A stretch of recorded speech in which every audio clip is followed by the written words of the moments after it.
నమస్తే friends, welcome to CR ముచ్చట్లు. Friends, సరదాగా చేసే పనులు కొన్నిసార్లు ఇబ్బందుల్లోకి తీసుకెళ్తాయి. ముఖ్యంగా షాపింగ్ చేసే సమయంలో చిన్న చిన్న వస్తువులు కొట్టేసి ఎంతో కొంత డబ్బు మిగిల్చేసుకున్నాం అనుకుంటూ ఉంటారు.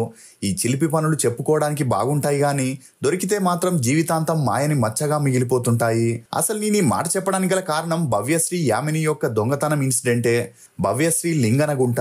ఈమె 2004 జనవరి 22న తెలంగాణలోని హైదరాబాద్లో జన్మించింది.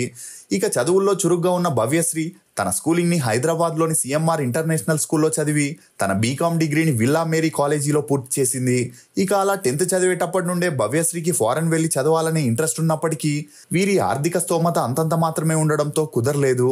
ఇక అలా ఎప్పుడైతే తన బీకామ్ డిగ్రీ పూర్తయిందో హైయర్ ఎడ్యుకేషన్ని ఫారెన్లో, ముఖ్యంగా యుఎస్ఏలోనే చదవాలని పట్టుబట్టడంతో తల్లిదండ్రులు కూతురు ఆశని కాదనలేక 30 లక్షల వరకు అప్పు చేసి 2023లో న్యూజెర్సీలోని స్టీవెన్సన్ యూనివర్సిటీలో చేర్పించారు. ఇదిలా ఉంటే మరోవైపు యామిని చౌదరి వకల్పుడి. ఈమె 2002 జూన్ 3న గుంటూరులోని పెనమలూరులో జన్మించింది. ఇక యామిని కూడా చదువుల్లో చురుగ్గా ఉండేది. అలా తన స్కూలింగ్ని పెనమలూరులోని ప్రైవేట్ స్కూల్లో చదివింది. ఇక అలా తన బీటెక్ డిగ్రీని గుంటూరులోని కేఎల్ యూనివర్సిటీలో పూర్తి చేసి ఎంఎస్ని యుఎస్ఏలో చదవాలనే ఇంట్రెస్ట్ ఉండడంతో ఈమె ఫ్యామిలీ కూడా ఈమెకు పూర్తిగా సపోర్ట్ చేసి 2023 న్యూజెర్సీలోని స్టీవెన్ ఇన్స్టిట్యూట్లో జాయిన్ చేపించారు. ఇక అలా ఇప్పటి వరకు అన్ని బాగానే సాగినప్పటికీ భవ్యశ్రీ మ్యూచువల్ ఫ్రెండ్ ద్వారా న్యూజెర్సీలోనే ఉంటున్న యామినిని కలవడం, అలా వీరిద్దరికి మంచి స్నేహం ఏర్పడి వీరిద్దరూ క్లాస్మేట్స్ కాకపోయినా ఒకే రూమ్లో ఉంటూ తమ స్టడీస్ని కంటిన్యూ చేస్తుండేవారు. ఇక అలా న్యూజెర్సీలోని మ్యాడిసన్ స్ట్రీట్లో వీరుంటున్న హౌస్ పక్కనే షాప్ రైట్ అనే సూపర్ మార్కెట్ ఉండేది. ఇక అలా అప్పుడప్పుడు వీరు అందులోకి షాపింగ్కి వెళ్ళి కావాల్సిన గ్రాసరీస్ని కూడా కొనుక్కునేవారు.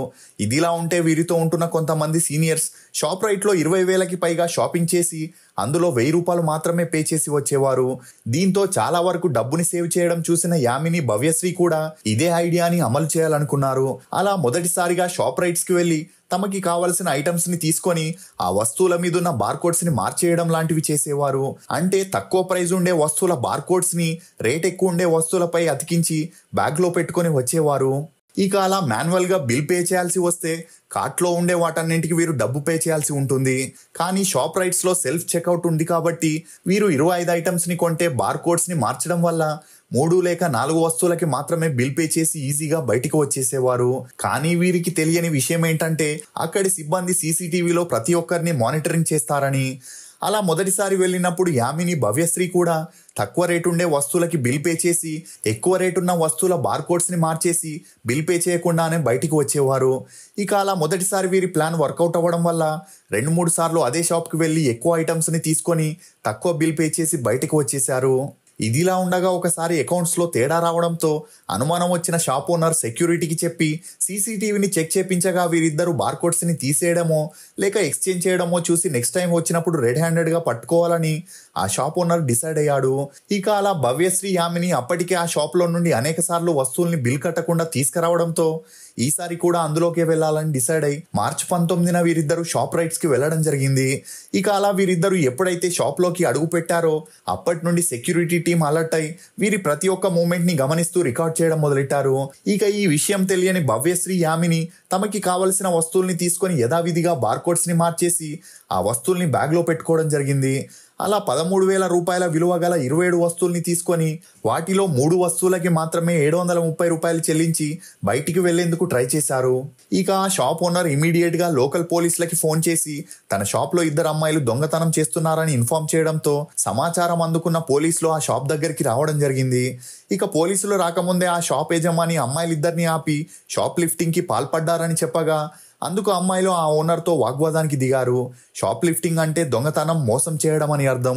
ఇక భవ్యశ్రీ, యామిని ఆర్గ్యుమెంట్ ఎక్కువ అవడంతో ఆ షాప్ ఓనర్ వీరిద్దరిని సీసీటీవీ ఉన్న రూమ్కి తీసుకెళ్లి వారు చేసిన దొంగతనం గురించి చూపించగా ఒక్కసారిగా షాక్కి గురైన వీరిద్దరూ అతన్ని కన్విన్స్ చేసి వెళ్ళిపోవాలనుకున్నారు. కానీ ఆలోపే హోబోకెన్ పోలీసులు అక్కడికి రావడం, వారు ఎంట్రీ ఇవ్వక ముందే బాడీ కెమెరాని ఆన్ చేసి అక్కడ జరిగే ప్రతి ఒక్క సిచ్యువేషన్ని రికార్డ్ చేయడం మొదలెట్టారు.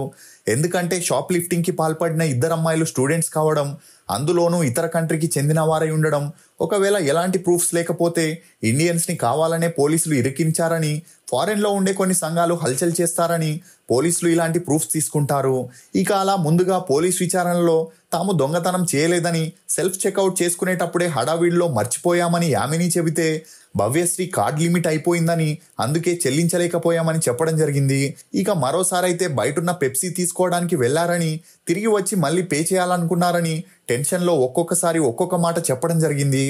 అంతేకాకుండా యామిని కావాలంటే ఆ బిల్కి డబుల్ అమౌంట్ పే చేస్తామని, దయచేసి తమని విడిచిపెట్టమని పోలీసులని రిక్వెస్ట్ చేసుకున్నా ఆ షాప్ ఓనర్ అప్పటికే వీరిద్దరు 2-3 సార్లు ఆ షాప్ లో దొంగతనం చేసి ఉండే ఫుటేజ్ ని పోలీసులకి చూపించడంతో వేరే దారి లేక వీరిద్దరిని అరెస్ట్ చేయడం జరిగింది. అంతేకాకుండా వారిద్దరితో భవిష్యత్తులో షాప్ రైట్స్ కి రాకూడదని ఒక లెటర్ ని రాపించడం గమనార్హం. చిన్న చిన్న వస్తువులు దొంగతనం చేసి ఇలా దొరికిపోయి తమ భవిష్యత్తు నాశనం చేసుకోవడం బాధాకరమనే చెప్పొచ్చు. నిజానికి వీరి గ్రాడ్యుయేషన్ పూర్తయ్యాక జాబ్ ఇచ్చే ముందు ఫారెన్ లో ఉండే ప్రతి ఒక్క కంపెనీ తమ బ్యాక్గ్రౌండ్ ని చెక్ చేస్తారు. ఇలాంటి క్రిమినల్ హిస్టరీ బ్యాక్గ్రౌండ్ ఉంటే ఆఫర్ లెటర్ వచ్చిన వారికి జాబ్ అనేది ఎప్పటికీ రాదు. ముఖ్యంగా మన కంట్రీని వదిలేసి ఇతర కంట్రీకి వెళ్లి చదువుకొని అక్కడే పని చేసుకుంటూ లగ్జరీ లైఫ్ ని లీడ్ చేస్తుంటే ఆ కంట్రీలో ఉండే వారికి చిన్న చూపుతో పాటు కడుపు మంట కూడా ఉంటుంది. ఇక ఇలాంటి తప్పులు చేస్తే మన దేశంలో లాగా కాంప్రమైజ్ చేసి పంపించకుండా ఆ ఇష్యూని పెద్దగా చేసి దాని వల్ల ఆ స్టూడెంట్ యొక్క జీవితము, తన కంట్రీ పరువుని ఎంతవరకు తీయాలో అంతవరకు తీస్తారు. ఇక ఈ ఇన్సిడెంట్ తర్వాత న్యూ జెర్సీలో ఇండియన్స్ కి సెల్ఫ్ చెక్అవుట్ కాకుండా మాన్యువల్ గానే బిల్ చేస్తున్నారని చెప్పొచ్చు. ఇదిలా ఉంటే భవ్యశ్రీని, యామినిని అరెస్ట్ చేసిన పోలీసులు కోర్టులో హాజరుపరచగా వీరిని బెయిల్ మీద బయటకు రిలీజ్ చేసినట్లు తెలుస్తుంది. ఇక మార్చి 19న ఈ ఘటన జరిగితే ఇండియాలో ఎవరికి తెలియలేదు గాని న్యూ జెర్సీలోని లోకల్ మీడియా వారు ఈ న్యూస్ ని యూట్యూబ్ లో అప్లోడ్ చేయడంతో నిదానంగా ఇది స్ప్రెడ్ అయ్యి ఏప్రిల్ 19న అన్ని చోట్ల వైరల్ అయింది. ముఖ్యంగా ఇండియాలో ఎక్కడ చూసినా ఇప్పుడు భవ్యశ్రీ, యామిని షాప్ లిఫ్ట్స్ వాడితే హల్చల్ అవుతుంది. ఇక ఇప్పుడు వీరు చదువు కంప్లీట్ చేసేందుకు ఆ యూనివర్సిటీ అనుమతిస్తుందా లేక ఇండియాకి పంపిస్తారా అనేది చూడాలి. మరి అసలు ఈ ఇన్సిడెంట్ లో తప్పెవరదని మీరు అనుకుంటున్నారో మీ అభిప్రాయాన్ని కమెంట్ సెక్షన్ లో తప్పకుండా తెలియజేయండి. ఫ్రెండ్స్, కేవలం డబ్బుంటే సరిపోదు, మంచి వ్యక్తిత్వం ఉంటేనే సమాజం గౌరవిస్తుంది. ఇది friends Bhavyasri, Yamini shop lifts గురించి కొన్ని నమ్మలేని నిజాలు. ఈ వీడియో మీద మీ అభిప్రాయాన్ని కమెంట్ సెక్షన్ లో తప్పకుండా తెలియజేయండి. మేము చేసిన ఈ వీడియో మీకు నచ్చినట్లయితే ఒక లైక్ ద్వారా మీ సపోర్ట్ ని మాకు తెలియజేయండి. For more interesting videos please subscribe to CR ముచ్చట్లు. Thank you.